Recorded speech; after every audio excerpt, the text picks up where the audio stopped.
Yo, what's up guys? Arjun 2.0, ayan.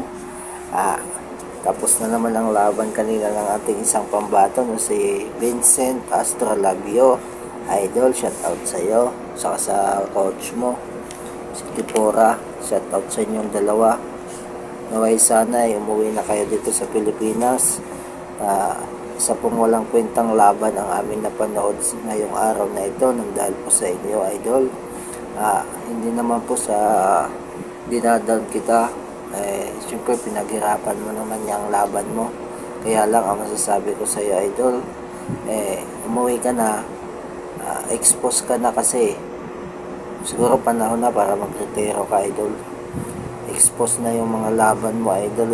Kapag tinatamaan ka ng body shot, sabi nga ng coach mo, pag tinamaan ka ng body shot, iutot mo lang. Mukhang hindi yata natupad yung sinabi ng coach mo nga, kapag tinamaan ka ng body shot, iutot mo lang. Siguro, idol, panahon na para magretiro ka na. Wala nang pag-asa. Sayang lang yung nasisira yung magandang sinimulan ng ating pambansang kamao. Kumbaga yung record niya dati, kayo yung mga nakakasira na hindi naman sa minamaliit ko kayo.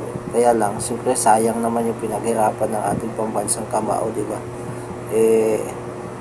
Mas maganda sana kung hindi ganun yung kinalalabasan. Matalo kayo na talagang yung hindi talaga times 5 kayo na lumuhod, di ba?